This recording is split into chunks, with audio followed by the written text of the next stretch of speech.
So when it comes to the original Dragon Ball Z Broly, your feelings towards the character can probably be summarized as the following.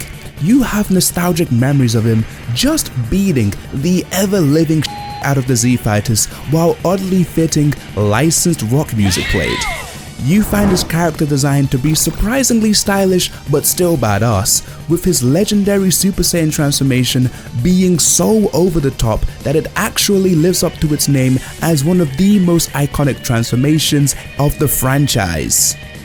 However, this positive outlook on the character changes when it comes to his actual characterization and motivation for hating Goku, as it's pretty widely agreed that Z Broly is a dumb, paper-thin character who was not just one note, but also only knows one word: Kakarot. And his character motivation for hating Goku because he cried as a baby may just be the stupidest and least compelling villain origin story you've ever heard.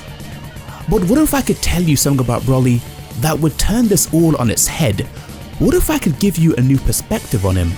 One where his hatred of Goku isn't merely justified, but makes other villain motivations for hating Goku, like Frieza's crushed pride, Jiro's decades-long quest for vengeance, Zamasu's narcissistic god complex, look petty in comparison. What if I were to tell you that Broly hates Goku because Broly is Goku? Okay, hold up. Let me explain, let me cook here. Because in order for me to do so, we have to go back in time about 500 years and take a journey to the West.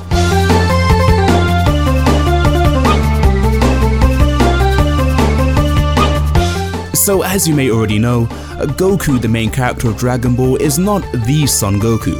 He's just one of many fictional characters based on the original Son Goku, who originates from the 16th century Chinese novel Journey to the West, also known by his Chinese name Son Wukong or the Monkey King. The two names I'll be referring to him by for the rest of this video, just to avoid confusion. Just by looking at Goku and Wukong, you can see the similarities between them. Beyond his monkey-inspired design, Goku's flying Nimbus or Kintoon comes straight from Son Wukong's primary method of transportation, and his Nuyoibo or Power Pole comes from Son Wukong's gold-banded Staff of Miraculous Will, very fancy name, which can also change size. In fact, in his initial draft for Goku, Toriyama made him look even more like Wukong, but then decided to make him look more like a human boy in a sailor outfit? But thankfully his editor, Kazuhiko Torishima, stepped in to basically tell him, nah, that ain't it bro, which led to him donning Goku in his martial arts gi, and the rest is history. So by now you may be thinking, thanks for the history lesson, but what does this have to do with Broly? Well, there are some aspects of Son Wukong that are noticeably absent from Goku, darker parts of the original character that are still integral to him. You see, in terms of characterization, Wukong and Goku couldn't be more different, as for a considerable part of Journey to the West, the Monkey King was more of the rip your face off kind of monkey.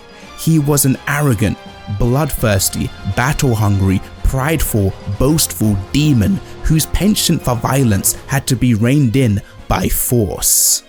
As it turns out, for a character based on the Monkey King, Goku is missing a certain item.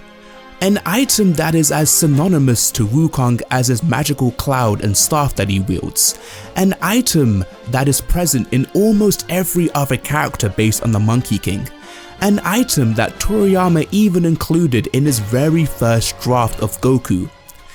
This is Wukong's iconic golden headband that he was tricked into wearing by the monk Tripitaka, which causes him great pain when he acts in a way that the monk doesn't approve of. This is a form of punishment and control over Wukong after he killed a group of bandits and quickly became the bane of his existence. So by now you may know where I'm going with all this, as these aspects of Son Wukong and Journey to the West aren't absent from Dragon Ball, but instead they were given to a different Saiyan of legend. A Saiyan that was born on the very same day as Goku, a Saiyan linked to Goku by by destiny itself. This is the untold story of Broly, the Monkey King driven mad by his own power, and Son Goku's tragic, dark counterpart. You see, Goku and Broly are both based on the same character, the Monkey King, but they inherited contrasting sides of his character and the Journey to the West story. This is symbolized by the items they inherited. While Goku received the power pole from his father figure Gohan and the Nimbus from his master Roshi, Broly received a painful headband of obedience from his father Paragus. While Goku's items gave him the freedom to travel where he wanted, remove obstacles in his way, and forge his own path, Broly's made him a slave to his father, who only wanted to use him as a weapon to control the universe. And in stark contrast to Goku's story, which begins with a light-hearted parallel to Journey to the West as he gets into fun adventures and battles, making friends while searching for the Dragon Balls, Broly's story begins with a parallel to one of Sun Wukong's most infamous acts. This is when the Monkey King went on a rampage through the heavens and made enemies of the gods themselves, as Dragon Ball Z Movie 8 begins with Broly destroying the South Galaxy, quite literally rampaging through the heavens, which makes him a cause for concern for both the North and South Kai, thus kicking off the events of the movie. Beyond his acts, Broly's regal design is evocative of Wukong at this stage of Journey to the West. Toriyama's design of a striking red sash contrasted with gold jewelry, along with the ambiguous possibility of Broly being the first Super Saiyan with a tail and the lack of pupils in his legendary form, along with that 9-foot stature, all culminate in making Broly look like a true wrathful Monkey King, a god if you would. This explains Vegeta's reaction to him. It's straight out of a mythological story when a mortal would meet a wrathful, merciless god, literally an entity beyond their comprehension. Although instead of a god, Broly would prefer if you referred to him as a demon or Akuma, just as Wukong was referred to in Journey to the West. You see, this aspect of Broly and his bloodthirsty love of battle is just like how Wukong's character was prior to the character development he went through within Journey to the West. But unfortunately, by the time Goku and the Z Fighters clash with Broly, it's too late for any kind of change to occur within him. In his legendary form, he has been driven mad by his own power. The threads of fate have drawn himself and Goku to do battle, as they're two sides of the same coin. But in this clash of the Saiyan Monkey Kings, only one could be crowned the victor. With this interpretation of Broly in mind, I feel that the reason he hates Goku so much that it defies all reason is due to the shared destiny that they've had since birth. As on a subconscious level, Broly feels that Goku doomed him to live a miserable life, meanwhile Goku would live a pleasant one. While Goku was ferried to a peaceful planet, blissfully unaware that his home planet had just blown up, Broly had to live through it, endure it, just after surviving an attempt on his very life as an infant. Another interesting point of comparison is the stark contrast between their initial Super Saiyan transformations.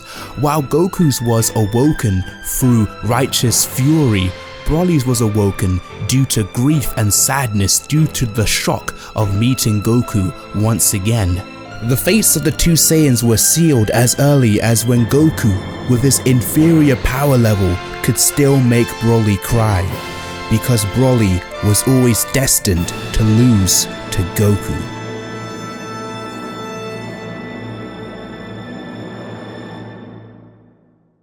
But then Broly came back a couple movies later and all pathos to his character was removed as he became the Kakarot spouting meme Broly that we are stuck with today. But in my headcanon, he just suffered some brain damage just like how Goku did when he landed on Earth.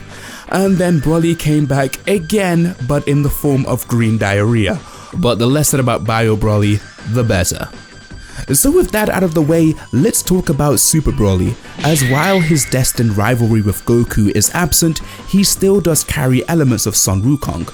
Although his iconic headband was replaced with a collar, he does wear animal fur skin around his waist and was forced to live in exile for years as Wukong did. and he is the first Saiyan in decades, both in universe and out universe, who fights with the primal ape power of the Uzaru. And he makes easy work of Goku and Vegeta in their god forms, just like how Wukong